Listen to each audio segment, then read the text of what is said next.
Online জুয়ার ভয়াল থাবায় নিঃস্ব হয়ে পড়ছে ঠাকুরগাঁয়ের শত শত পরিবার। অন্তর্বর্তীকালীন সরকার 6 মে অনলাইনে সব ধরনের জুয়া নিষিদ্ধ করলেও কমেনি জুয়ারির সংখ্যা। ধ্বংস হচ্ছে যুব সমাজ। কেউ কেউ জুয়ার লোভে পড়ে বিক্রি করছেন জমি জমা, আবার কেউ কেউ বেছে নিচ্ছেন আত্মহত্যার পথ।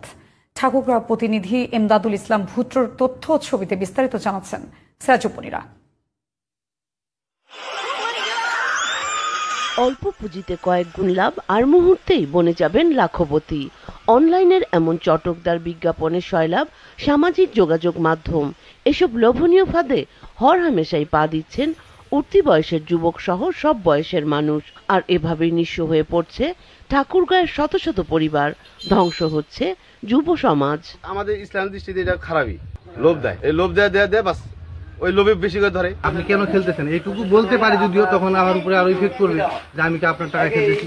এমন বিজ্ঞাপনে দ্রুত টাকাওয়ালা হওয়ার ফাঁদে পা দিয়ে নিঃস্ব হয়েছে ঠাকুরগাঁও সদর উপজেলার আউলিয়াপুর গ্রামের তাপসের পরিবার।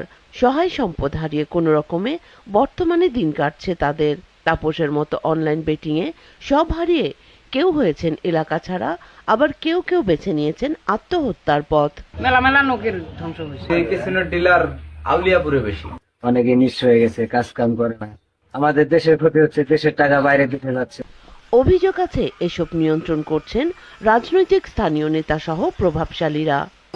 বিভিন্ন তথ্য নিয়ে দেখছি কিছু না কিছু ছেলেপেলেরা এটা করে। এদিকে কালক্ষেপণ না করে এসব ক্যাসিনো বন্ধে দ্রুত সরকারের পদক্ষেপ নেওয়ার দাবি স্থানীয়দের। এই ক্যাসিনোর জন্য আমি মনে করি সব ধরনের যুব সমাজ নষ্ট হয়ে যাচ্ছে।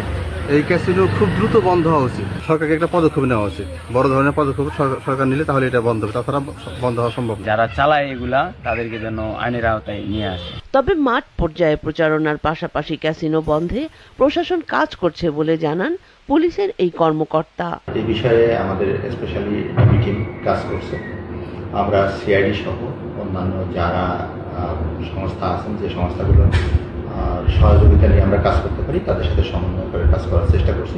সচেতনতামূলক প্রচারণার পাশাপাশি প্রশাসনের হস্তক্ষেপে বেটিং সাইটের পিছনে থাকা রাঘব বোয়ালদের আইনের আওতায় এনে এসব জুয়া বন্ধের উদ্যোগ নেওয়া হবে, এমনটাই প্রত্যাশা সকলের।